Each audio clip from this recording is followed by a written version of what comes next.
Salam əziz dinləyicilər, hər birinizi xoş gördük. Bizim bugünkü mövzumuz Şimali Amerika, ABŞ-dir. Amerika qitəsinin kəşfindən sonra Avropalıların məhz bu qitəyə gəlişi artır və yaxud da maraqları artır. Bu qitədə yeni müstəmləkələr ələ keçirmək uğrunda mübarizədə İngiltərə, İspaniya, Fransa və Portuqaliya xüsusilə fərqlənirdi. Belə deyirik, bu qitədə ilk elə məskən salanlar da ingilislərdir. 1607-ci ildə Şimali Amerikanın şərqində ilk İngilis koloniyası salınır. 17-ci əsrdə İngiltərədən Şimali Amerikaya köçüb gələnlər bilirsiniz kimlərdir? Torpaqsız kəndlər, dini təqiblərə məruz qalanlardır. Onların günü-gündən sayı bu ərazidə, bu qitədə artırdı. Yəni İngiltərədən gələnlərin sayı artırdı. Və bunların sayının artması nəticə etibarilə koloniyaların sayının artması ilə nəticələnir. Və koloniyaların sayı 13-ə çatırdı və onlar birlikdə Yeni İngiltərə adlanırdı. İngilislər bura gələndə buranın yerli əhalisi hindulardı. Həmin hindularla münasibətləri ilk əvvəl yaxşı idi. Və biz deyirik ki, onlar, yəni hindular qəbilə münasibətində yaşayır, ovçuluq və qismən əkinçiliklə məşğul olurdular. Hətta gəlmələr bu hindulardan qarğıdalı və taxıl tütün becərməyi öyrənmişdilər. Münasibətlər ilk əvvəllər yaxşı olsa da, sonradan müəyyən toqquşmalar baş verir. Toqquşmaların səbəbləri, əsas səbəbi o idi ki, İngilis hinduların torpaqlarını zəbt etmək istəyirdi və buna görə də toqquşma baş verdi. Nəticəsi nə oldu? Bəs nəticə deyirik ki, hinduların çoxu məhv edildi, soyqırıma məruz qaldı. Hinduların qalan hissəsi isə qərbə doğru sıxışdırıldı. Gəlirik indi, burada biz koloniyalar arasındakı fərqlərdən danışacağıq. Şimal koloniyası ilə Cənub koloniyası arasındakı fərq nədən ibarətdir? Şimal koloniyasında qış uzun müddət davam edirdi, uzun sürürdü və əkinçilik üçün torpağı münbit deyildi. Məhz buna görə də gəlmələr burada imalatxana və manufakturalar yaradırdı. Yəni, əkinçilik üçün yararlı torpağı olmadığına görə əkinçiliklə məşğul ola bilmirdilər. Amma Cənub koloniyalarının torpaqları isə daha məhsuldar idi. Və burada, yəni Cənubda isə əsasən əkinçiliklə məşğul olur, çəltik, tütün və qarğıdalı yetişdirirdilər. Və burada həmin çəltik, tütün, qarğıdalı yetişdirilən geniş plantasiyalar yaradıldı. Həmin plantasiyalarda da qul əməyindən istifadə edirdilər. Və əkinçiliyin inkişafı qul əməyinə olan tələbi artırır deyir. Və yerli hindu xalqını da deyir, qula çevirmək mümkün olmurdu. Ona görə də Afrikadan qaradərliləri zorla gətirib bu ərazidə, yəni bu qitədə zorla Cənub ştatlarında işlədirdilər. Amerikaya ilk qaradərli Afrikalılar 1619-cu ildə Hollandiya gəmisi ilə gətirilmişdi. Və gəlirli sahə kimi qul alveri getdikcə genişlənir. İndi gəlin biz burada bir məqama baxaq. Bəs bu şimal və cənub koloniyaların bir-birindən fərqini gördük. Şimalda əkinçilik inkişaf eləmədiyinə görə burada yarandı manufaktura və manufakturalar yaradıldı, emalatxana yaradıldı. Cənubda isə plantasiyalar yaradıldı, əkinçilik üçün yararlı torpaq olduğu üçün. Şimali Amerikada İngilis koloniyalarının idarə edilməsinə gəlin baxaq. İngiltərə kralının təyin etdiyi qubernator tərəfindən idarə edilirdi. Hər bir koloniyanın özünün xüsusi məclisi var idi, yəni məclis fəaliyyət göstərirdi. Məclisdə hansı qərarlar qəbul olunur? Gəlin diqqət yetirək. Məclisdə vergilər toplanılır, daxili qanunlar qəbul olunurdu və bu qanunlar qubernatorlar tərəfindən ləğv edilmə səlahiyyəti var idi. Yəni qubernator bu qərarları ləğv edə bilərdi. 7 illik müharibə 1756-63-cü illəri əhatə edir. 7 illik müharibə İngilis və fransızlar arasında baş verən müharibədir. Şimali Amerika ərazisində İngilis və fransızlar arasında baş verən müharibədir. Bu müharibə nəyin uğrundadır? Müstəmləkə uğrundaydı. Müharibədə İngiltərə qalib gələrək Şimali Amerikada fransız müstəmləkələrini, Kanada və Benqaliyanı ələ keçirmişdi. Şimali Amerikada İngiltərə müstəmləkə siyasətinə gəlin diqqət yetirək.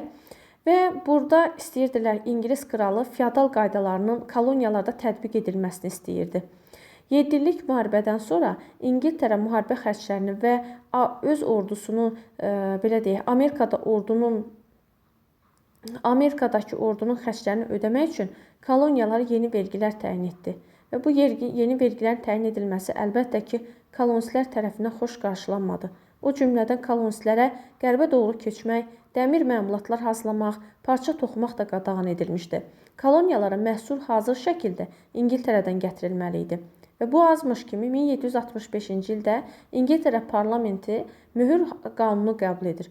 Mühür qanununda deyilirdi ki, 1765-ci ildə çap sənədləri, qəzetlər, digər çap məmulatları üzərinə mühür vurmaq üçün əhali vergi ödəməlidir.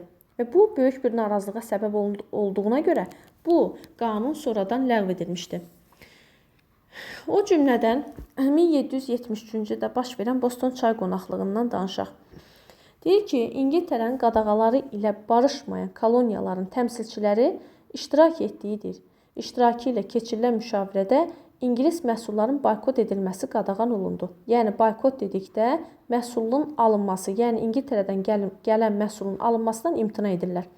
1773-cü ildə İngiltərənin Austin şirkəti çayla yüklənmiş gəmiləri ucuz qiymətə Amerika kolonistlərinə satmaq üçün Bostona gəlirlər və Hindu geyimində olan bir qrup fəal gəmilərə hücum edərək çayı körfəzə atır, deyir. Və bu hadisə tarixə Boston çay qonaqlığı kimi düşür. Nəticə etibarilə İngiltərə bu hadisədən sonra Boston limanını bağlayır. Şimali Amerikada istiqlaliyyət müharibəsinin başlanmasından və nəticəsindən danışaq. İstiqlaliyyət müharibəsi 1775-1783-cü illəri əhatə edir. Sual yaranır, bu istiqlaliyyət müharibəsi nəyə görə idi? İstiqlaliyyət müharibəsi İngiltərənin müstəmləkə siyasətinə və bu ərazidə feodal qaydalarını tətbiq etməsinə qarşı yönəlmişdi. 1775-1783-cü illərdə başlayan bu istiqlaliyyət müharibəsində elə həmin ildə Filadelfiyada konqres keçirilir. Həmin Filadelfiya konqresində George Washington azadlıq ordusunun komandanı elan edildi. 1776-cı ilin 4 iyul tarixində isə İstiqlaliyyət bəyannaməsi qəbul edildi. Bu İstiqlaliyyət bəyannaməsi Thomas Jefferson tərəfindən hazırlanmışdır.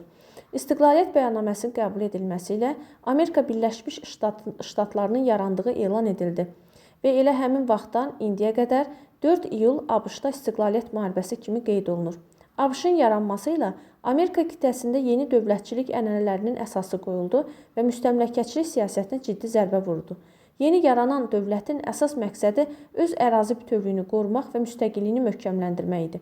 İstiqlaliyyət bəyannaməsinin məzmununda deyilirdi ki, hər bir koloniya Amerika Birləşmiş Ştatlarında birləşir və ABŞ-ın yarandığı elan olunur. Hakimiyyətin mənbəyi xalqdır və bütün insanlar bərabər yarandığı və xalqın müstəbitlər devirmək və öz hökumətini yaratmaq hüququnu elan edir. İstiqlaliyyət bəyannaməsinin mənfi tərəfi də var. Mənfi tərəfi o idi ki, qulların və hinduların hüquqları nəzərə alınmamışdı. Müharibənin gedişində ilk əvvəl görünən odur ki, İngilis qoşunları Amerika ordusunu mühasirəyə almışdı və Amerika ordusunun ilk əvvəl təchizatı, ordusu, ümumiyyətlə hərbi təlimi çox zəif idi.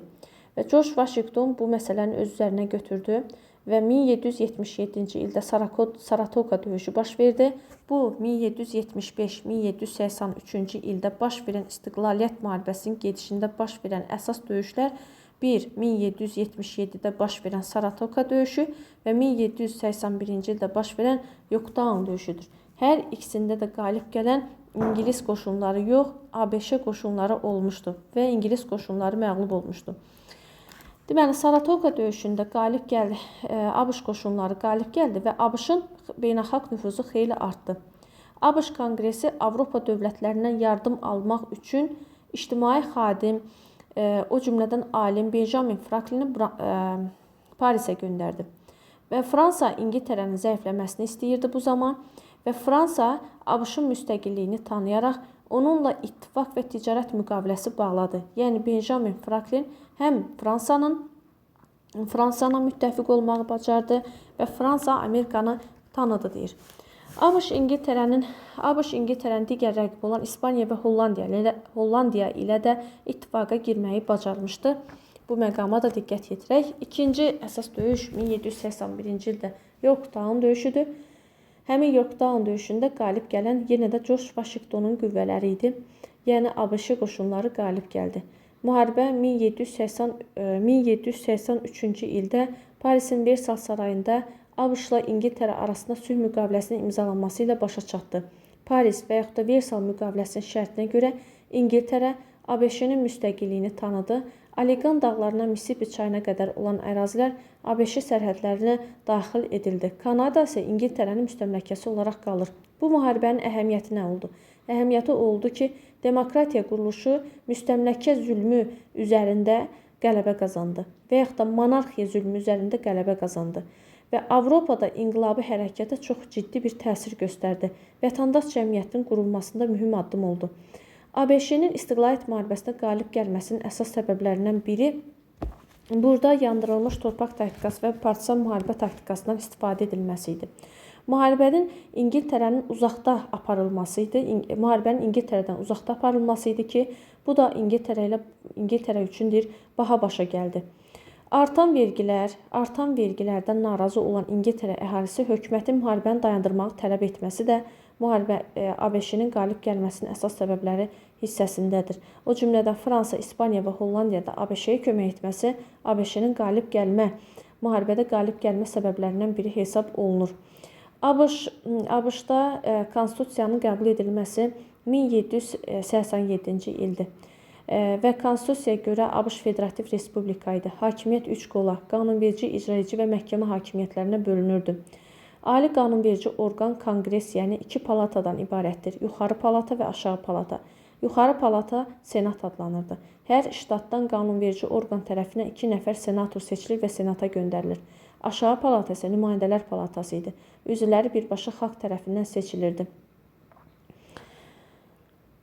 Sonra icraedici hakimiyyət prezidentdir. 4 ildən bir seçilir. Prezidentin səlahiyyətlərinə nələr daxildir deyəndə xarici siyasətə nəzarət etmək, hərbi qüvvələrə komandanlıq etmək, ali məmurları vəzifəyə təyin etmək, qanunlara veto qoymaq və qanunları icra etmək səlahiyyətləri var. Məhkəmə hakimiyyəti isə prezident tərəfindən hakimləri ömürlük seçilirdi. Qanunların konstitusiyaya uyğunluğunu müəyyən edir, nəzarət edir və bu qədər.